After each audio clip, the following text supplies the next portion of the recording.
In this episode of the Reclaim podcast, Acting Senior Sgt Anthony Pymm of the Western Australia Police shares his personal battle with PTSD and his journey to recovery. Hey Anthony, thanks very much for joining me today. We kind of got in touch randomly a few weeks ago and realised our paths converged at some point about 25 years ago. Yep, and that being the WA Police. So I joined a few months before you did. So that brings your career to somewhere in the order of 24, 25 years. Yeah. G'day, Sean. Thanks for having me on here. And yeah, you're right. 25 years it'll be this year. Yeah. Yeah, we worked out that we were a couple of months short. You started before I did and moved on and done some other things. Yeah, those 25 years, blink of an eye, like you said, like it just seems, even when I think about the academy, I can still name all the instructors basically. And I think the job for me as well, I forged some really good friendships because, you're with people that are in the same boat as you, as in share the same virtues of the job, so which aren't always pleasant. No, absolutely. I've still got friendships with some of the guys from my academy, and the 6 months, I went in as a young 20-year-old boy and I came out a man, and it was hard and it was discipline. There was a sense of purpose to it, and no, you're right. Yeah, you share that sense of wanting to help the community and do your best. So was your whole career in the Perth metro area, or was it? No, so I've done some country. So I've done some country. I've served in some regional locations, both in uniform and as a detective. And look, I enjoy the country lifestyle. It was always a slower pace to the city, but the investigations were full on, and you got that extra exposure to those investigations. And I just love the country lifestyle, and I think the camaraderie and the mateship that goes along with living and working in a country town. It's kind of, correct me if I'm wrong, kind of a jack of all trades post, the smaller posts. Yeah, it is, because you get involved in the community. Yeah, because you have to. Especially if you've got family and kids. You got to be that community person, and you got to be that copper as well. So you wear a lot of hats, but it's something that is enjoyable. So I joined, like I said, in 1999. Then I left in August of 2005, just after I got my first hook as a first-class constable. And I transferred over to the Federal Police Counter-Terrorism Command for 12 years. But in that 12 years, I was posted over to Cocos Islands for 3 months, which is essentially a country posting. It was only 2 of us. And that was a jack of all trades kind of post, And that's why I say, the country policing, you're doing everything and you're getting exposed to a whole lot more. I guess to me it's that sense of achievement as well, because the community respect you a lot more. Yeah. And they see you a lot more, so they appreciate the work that you're doing. There is that appreciation. There's so many good aspects of the job, but it does come at a cost if you don't look after yourself. And that is really what brought us together today, is that we discovered we tread similar paths in that respect. So if you wouldn't mind just sharing how yours came about and how it manifested for you. Yeah, look, for me, I always guess I lived to work, so to speak. I had it all around the wrong way. Yeah. For a good 20-odd years. Enjoyed my work, loved every minute of it. I'm married to a policewoman who, you're at work, you work in your home, you talk on the job, and, it was never ending. And look, I guess, being a detective, and mixing it up between uniform and detective, I've seen a lot of things, I've experienced a lot of things. And I think when you combine that with 20 plus years of policing, at some point your cup's going to get full. And in late 2021, just as my daughter was being born, my cup got full. And I started to withdraw from my family. It all started when I thought I was having a heart attack. I was at work, my heart was racing, and I didn't know what was going on. Started to feel pain, and I think it was just my mind simulating a heart attack. When I look back now and think about it, but I ended up at the emergency department and did tests, and they couldn't find anything wrong. So, we started to explore that with my GP and the specialists. And at the same time, I was throwing myself into work. I was becoming more withdrawn from my family. I was sitting on the couch a lot. I was lazy. I was checked out of life. I didn't know it. Yeah. In my mind, I thought I was doing really good.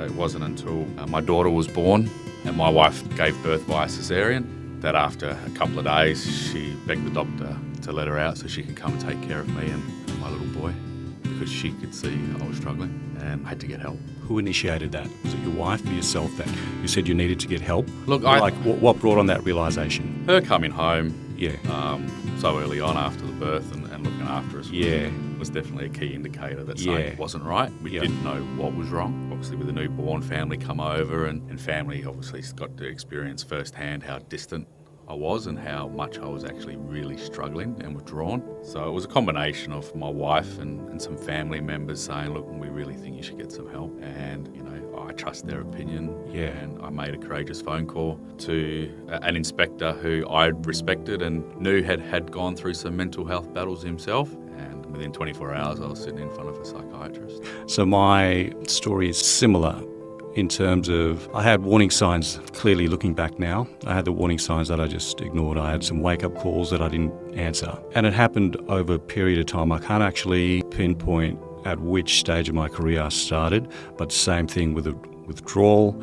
Again, like you said, I didn't realise it. My wife did.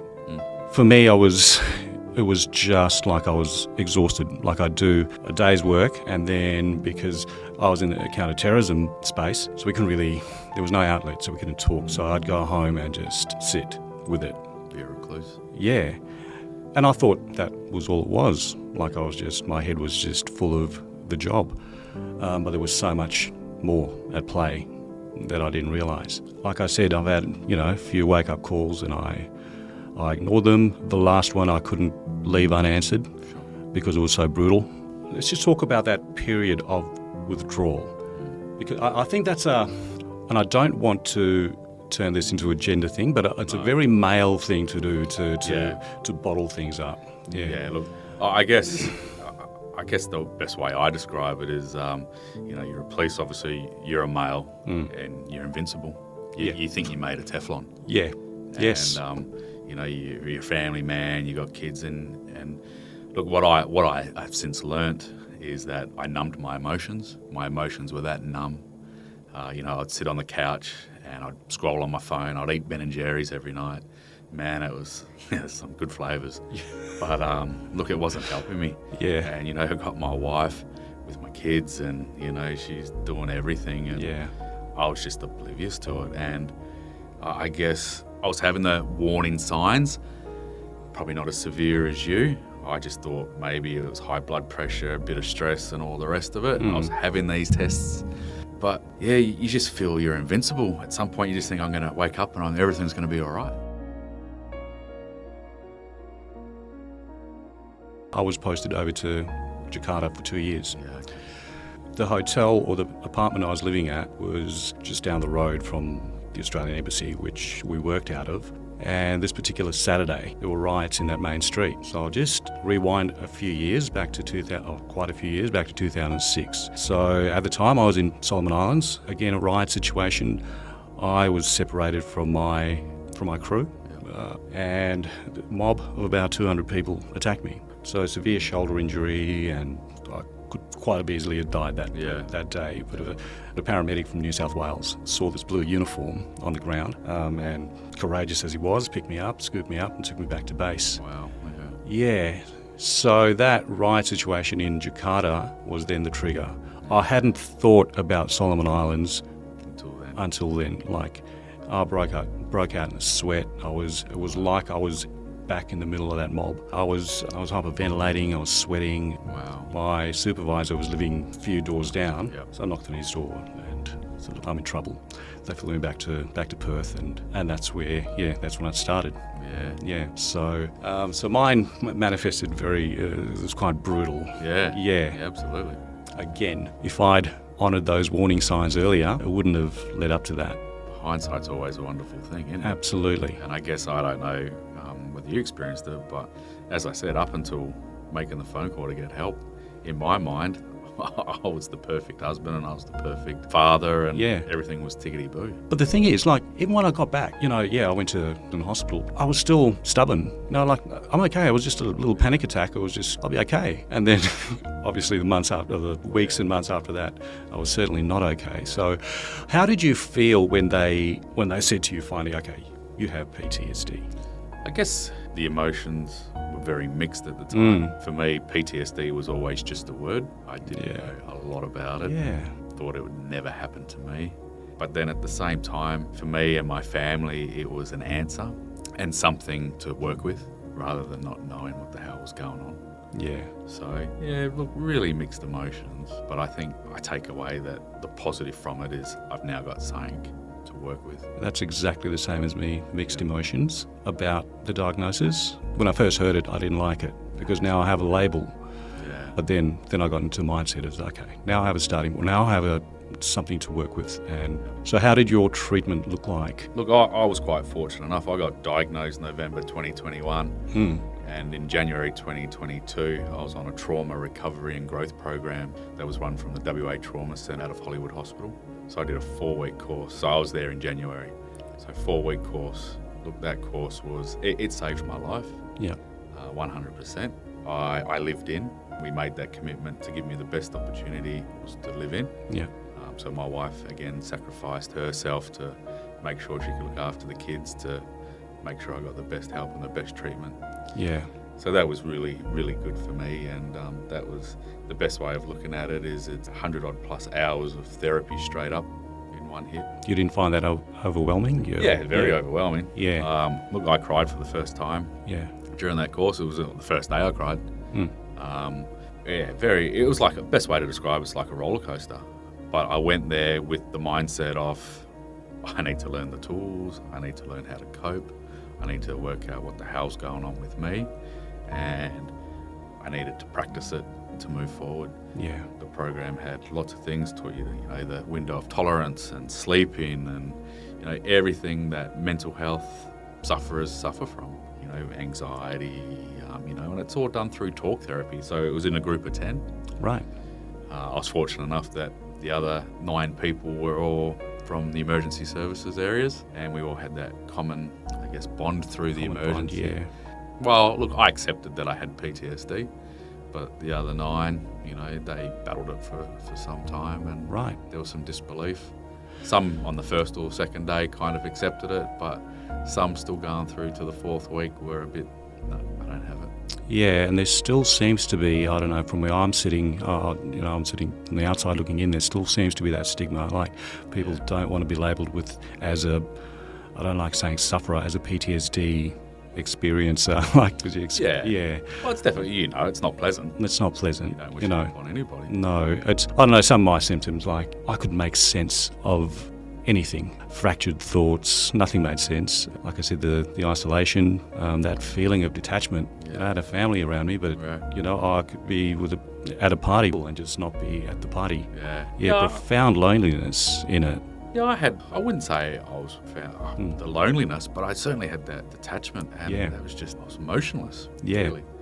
Yeah, it's a hard thing to describe because you kind of feel everything, but you feel nothing at the same time. Yeah. I couldn't go to public areas, shopping centres, because crowds freaked me out. I couldn't stand noise. I was really sensitive to noise, any noise not. So all these things were warning signs that I just ignored. I didn't question it. I didn't sit down and analyse it. And I know now I was in denial. As I said, having learnt what I've learnt now, just as you have, you look back and you go, man, Yeah. what was I thinking? And the big thing that held me back as well was fear, because I didn't know what was going on and I wasn't sure I wanted to find out. Yeah. I was actually scared of, I didn't want somebody to tell me, look, you're badly broken and this is it, Humpty Dumpty. Yeah. No one wants to hear that. And that fear was all in my head. And I'm sure, as you've learnt, the mind plays wonderful tricks, doesn't it? And it can also be powerful at the same time. Exactly. Control the mind and you can control your destiny. But the thing is, my mind at the time was so, because, it was this amygdala hijack. Yeah. So that part of my brain was just taking over the rational part. Then there's the catastrophic thinking and everything else that goes Yeah. along with that. Yeah. So it's not a pleasant place to be in. At all. Not. And people don't understand the magnitude of it because you are essentially quite dysfunctional. And everything else outside of that is you're just sending an avatar out to do daily stuff, and you've got to animate that avatar as well, Yeah, which you're is right. exhausting. That's a good way of looking. It's exhausting. Yeah, it is. So my wife at the time was, civilian. Not that it matters, because even if you're married to a police officer, you're trying to articulate what is going on with you is very hard to do because you yourself don't know. No. How are you going to communicate effectively? And I think the best thing about this program I went on is they actually had family nights. Yeah, right. So the participants weren't allowed to go, and the doctors and obviously the psychs who ran it had family nights, and they raised awareness to the family and educated them on PTSD and how they can support us moving forward. And I think that was, again, what saved my life, my marriage, gave my wife the knowledge, and she now understands that the smallest thing in her mind is the biggest thing in my mind. So early on, before the diagnosis and getting some treatment and all the rest of it, we would argue over trivial stuff. It's trivial to her. Yeah. In my mind, it's the biggest thing going. So she kind of understood that, and it made moving forward, the arguments become non-existent because she knew how my mind worked, and we were able to counterbalance and talk through things, which was really good. So my diagnosis turned out to be complex PTSD because along the treatment journey, they discovered some more triggers. So what turned the corner for me basically was a process called, I did two, was EMDR and exposure therapy, both very brutal. Yeah, okay. Because what it does, I had to go and relive each of those triggers, frame by frame, second by second, until that emotional response to that trigger became less and less and less. And it's incredible how it works, because it's not hypnosis, but you go back into that event and it's vivid, it's clear. You can feel and smell everything that was around you at the time. It's incredible. It's a vivid picture, and then as you go along, as you go through that frame by frame and back again frame by frame, that vivid picture literally turns black and white into a faded black and white. So so the memory is still there. Like you can. It's not as clear. It's not as clear, and the emotional reaction is gone. Wow. Yeah, I've heard so much about it. Yeah. Never have done it. Yeah. It was probably going to be on the cards, but obviously found other ways to obviously overcome my trauma as such and better position myself. I mean, it's multifaceted. You can't just do one area. No, absolutely. You have to do a number of things, and it's not as overwhelming as it sounds. It kind of goes. They all work hand in hand together. 100%. Fitness was a big part of my recovery. I played a big role, and I know it has for you too. Yeah, absolutely. So tell me about that. Yeah, so fitness for me, look, I've always been fit. I've always played basketball. Yeah. I stacked on the weight when I come for 8. Wasn't interested in training, wasn't interested in doing anything. And look, once I got my 4-week treatment, I was off work for a period of time, and I was always open to try a lot of things. And before I get into the fitness, I commenced Reiki healing and then kinesiology, and that's been a huge part of where I am today as well. Right. But from a fitness aspect, look, I've known this bloke called Solar the Hulk for a very long time, since we were little kids. And look, I followed his journey with the UFC and been a big fan, and I've actually travelled to Sydney to watch him fight in the UFC. And look, he'd always asked me to come and train with him, doing boxing and stuff like that, and I've always turned him down. And I introduced my cousin to him 5 or 6 years ago, because my cousin he does karate and wanted to do a bit of MMA, and so I took him under his wing, and we had a professional MMA fight and a few other things. And they both said, look, you need to come and box. Come down to the gym. And I was probably 8 months into my recovery, and look, I ran out of excuses, and I went and said, well, let's go. And I was just awkward as hell.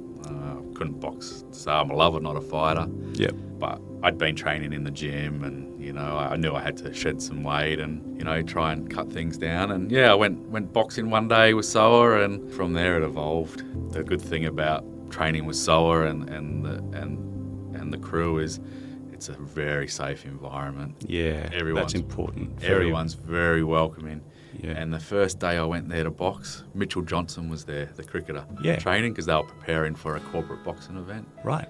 And then afterwards we went and had breakfast, and just to sit down with Mitch and Soa and the crew and corporate executives, and understand that they're actually dealing with the same type of pressures and stress, and having those really nice conversations about supporting each other. I just thought, this is where I need to be. Yeah. I'm glad I've made that step to come and do this boxing and surround myself with these really great, fantastic people. That boxing journey has then... So it's evolved. It's evolved. It certainly has. So it evolved. Yeah. And after a bit of time, so I asked if I wanted to fight in the corporate boxing event that was held at the Crown Casino in November last year. He runs it annually. I said, why not? Look, by that point in my journey, I was doing really well, and I knew that for me to progress, I needed to challenge myself, and I was always up to challenging myself to get better, and then jumping in a ring in front of thousands of people and having a fight. How'd you go? Yeah, look, it was really good. I was blessed that Soa paired me up with my cousin. Oh, did he? And look, my cousin's been sensational, and his family during my my PTSD journey. He's younger than me, but he's a very wise old soul, and pairing up with him, it obviously helped with the anxiety, and I knew who I was going to be fighting, and look, we trained together and we prepped together, and I couldn't think of anyone better to have that moment than with my cousin. I beat him. Regardless of the outcome, getting into that ring and having a fight in a controlled environment to raise awareness for mental health and overcome my fears and my challenges was the biggest win of all time. He's a great man, so I've got so much respect for him. He does a lot of great things in the mining space as well, in the mining area. Yeah, he's definitely someone I draw inspiration from. That process.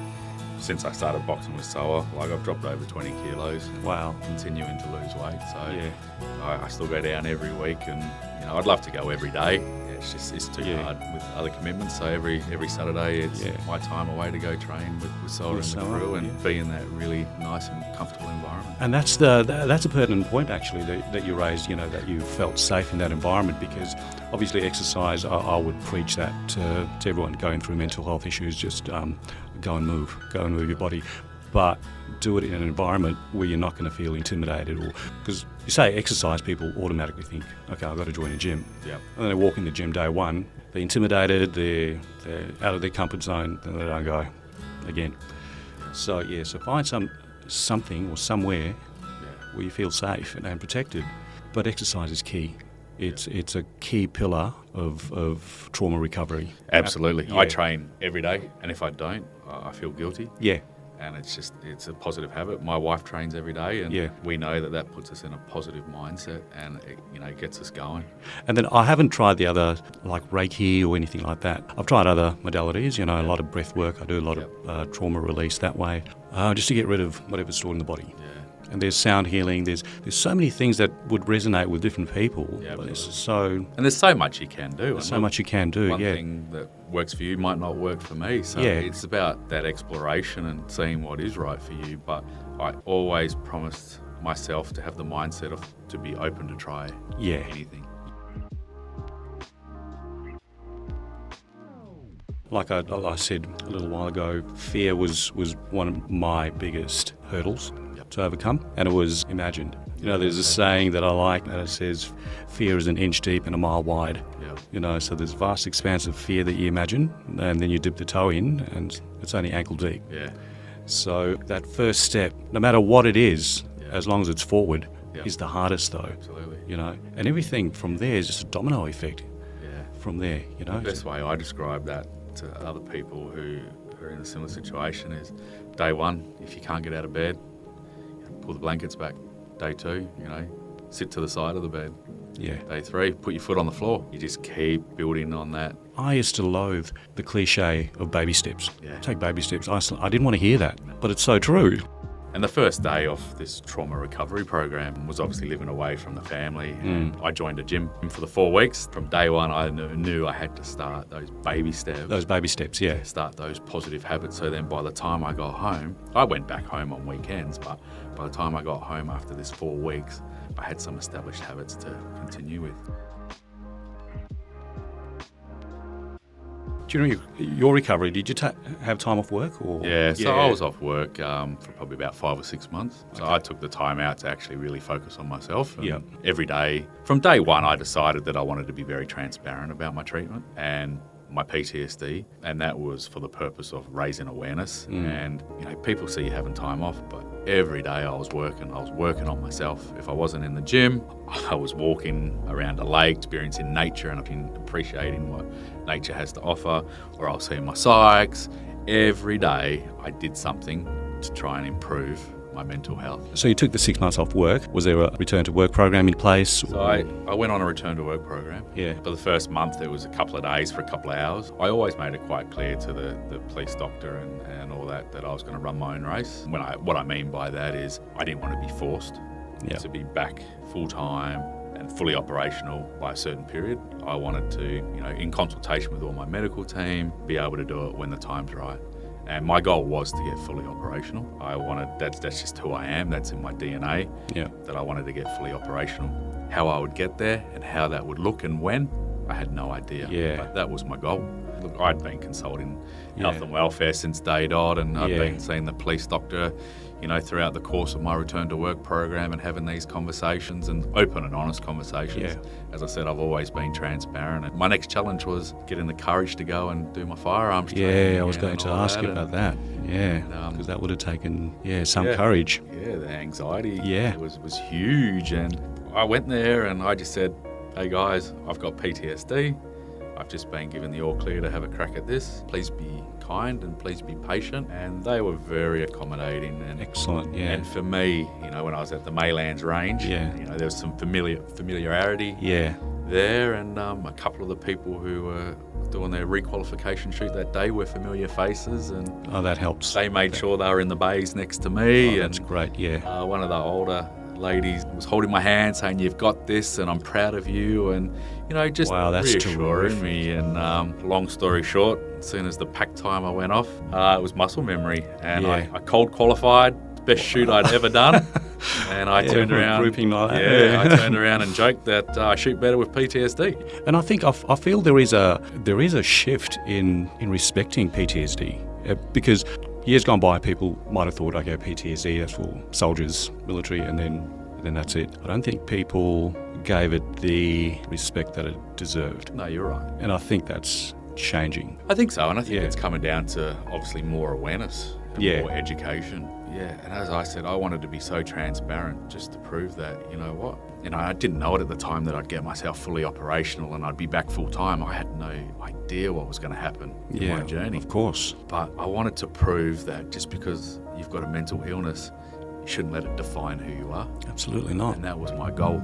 And so that's why I was so open about it, and I'm still open about it, and having those conversations. And you're right, there is a shift because there's more awareness. More awareness around it. And people starting to talk more about it and realising, it's okay to talk about it. Yeah, when we were young coppers, you had to bottle things up.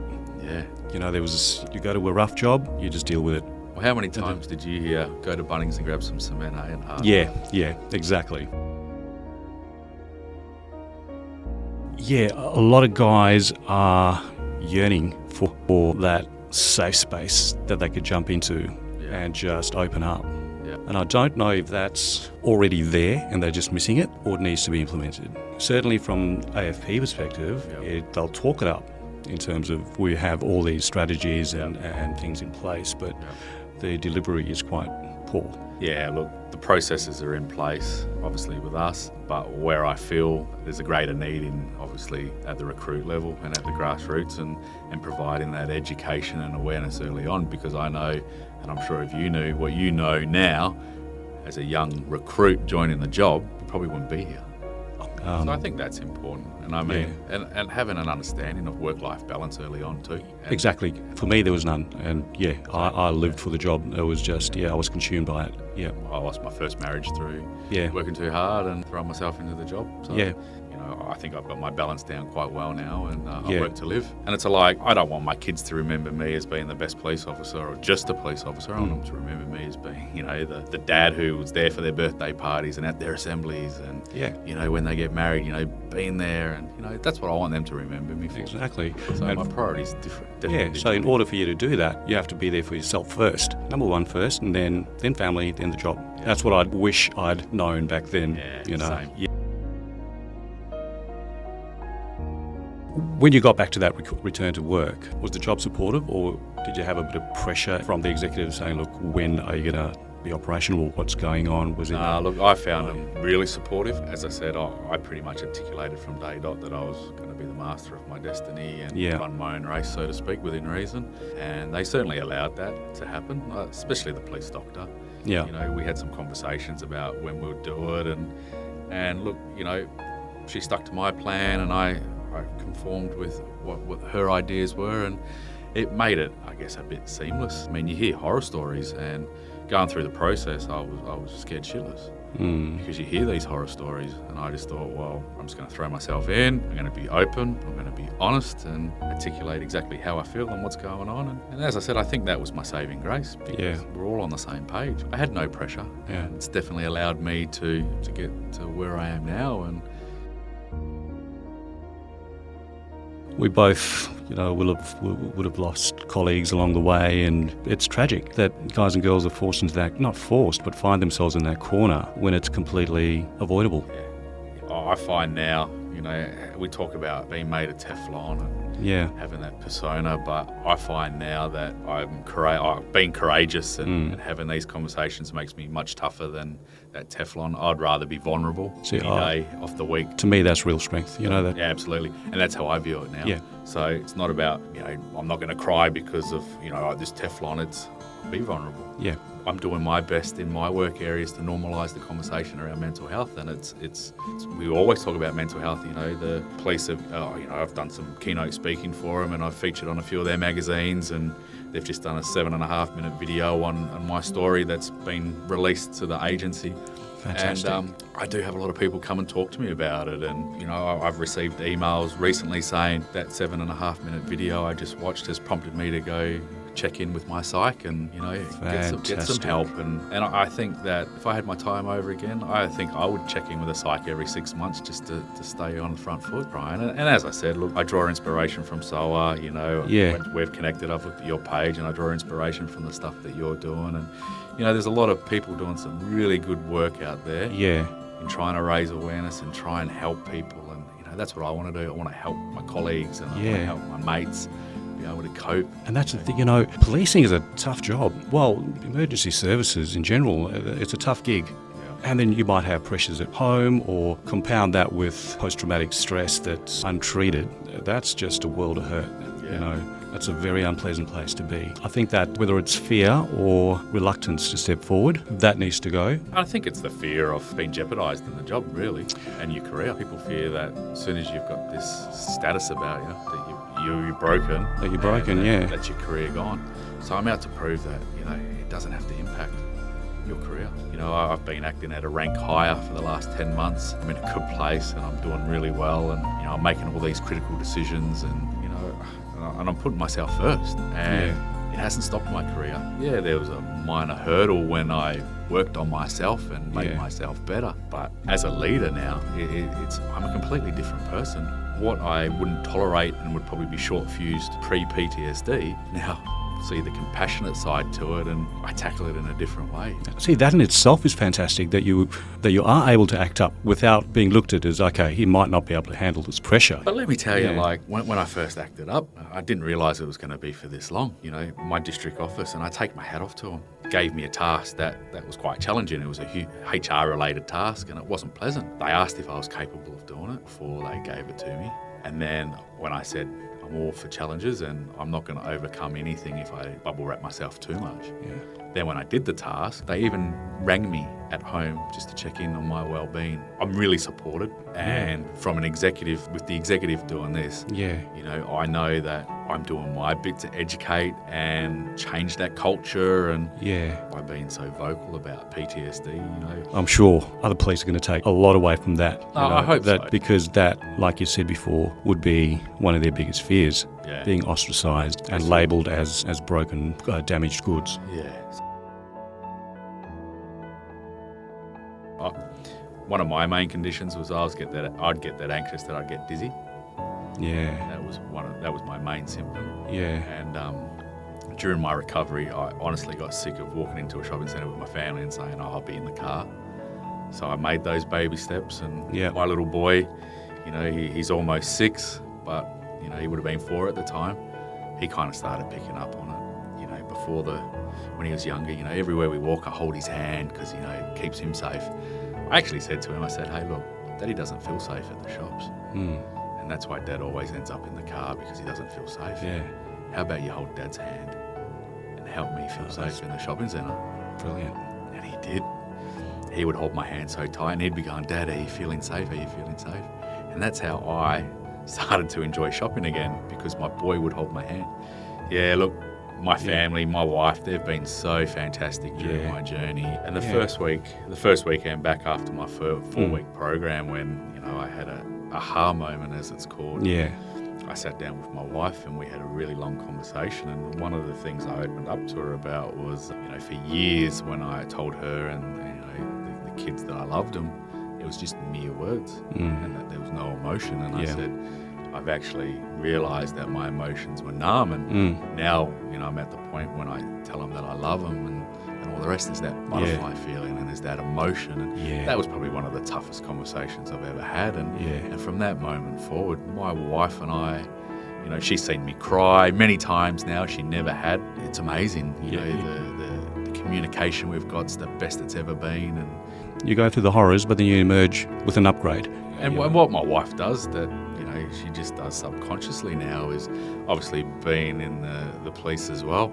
She has colleagues come and talk to her about me and mental health. And, you know, she's unwittingly provides them with such crucial advice. And she obviously gives her perspective of what it's like living with someone with PTSD. Yeah. And she's helping a lot of people. She doesn't realise this despite me telling her, but she's having those really big, crucial conversations. Yeah. And she's helping people through the knowledge she's gained from what she's learned. Experiencing it with me. Yeah. So No, you've got a strong message there, mate. You've got a really strong, powerful story there to share. Going just back to emotions, when you said, you know, you were numbed down, and I was the same, you know, and again, when it came to fear, I was actually scared of feeling, because I thought, geez, that's just going to be more pain. You know, I just didn't want to feel anything, because I attributed feeling or emotion with pain, because PTSD I was consumed by. But you knew no better. I knew no better. Yeah. Yeah, so there is a lot of, I didn't go into any like self-sabotage. I suppose I did with the isolation, self-isolation, but I didn't have any vices or anything like that. You know, I was just existing. I guess I'm thankful for that, because Could have been worse. Could have been worse. Yeah. My vice was just Ben and Jerry's, man. Yeah. Stuck it on the weight. Yeah. Like, no alcohol. I didn't. No, I do didn't. that. I didn't. Wasn't violent. If I had to, I would say Tim Tams. Yeah. Yeah, I would say. Good. Yeah. Double choc. I went the white choc. Oh. Yeah, because I'm like a real sweet tooth, and they're super they're super sweet. Yeah. So that's the only thing I do wish, like I had that genie that could, you know, just refill my yeah. So that's the only downside. But here we are, man. Yeah, we've emerged. Yeah. With upgrades. We've got a story to tell. We've got a story to tell. We're still doing the work. Yeah. We're still doing the work Every day. And that's what it is. You never, I don't think, ever get to a point like top of the hill where you are like, wow, I'm at my optimum best here. Like, just constant work in progress. And it's not a taxing thing to do. Like, it's enjoyable. Yeah. Because you're learning so much about yourself. Absolutely. I live with PTSD every single day. Yeah. But I put in the work every single day. Every to day. make sure that I'm not going to get to that point where I used to be. Yeah, you know, I just really want to do everything I possibly can to stop other people from getting to that point, because it's a horrible place to be. Absolutely. You know. I guess I stopped asking the why me question, you know, because I'd asked that a lot while I was going through it. I'm like, why the hell? Why is this happening? And that's a redundant question, because you're not going to get an answer when you. So just accept it and move forward. Yeah. That's it. And educate. And educate, yeah. Yeah. But mate, I wish you all the best in spreading your message, and you're going to do a lot of good things throughout the organisation, but externally as well.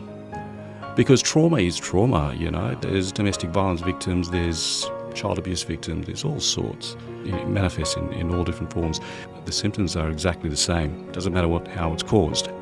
A lot of people in the same boat that are going to take a lot away from you. So, yeah. I hope so. All the best with that, man. And thanks very much for sharing all this, mate. Thanks for having me on. Appreciate it. No, thanks so much, man. Really appreciate it.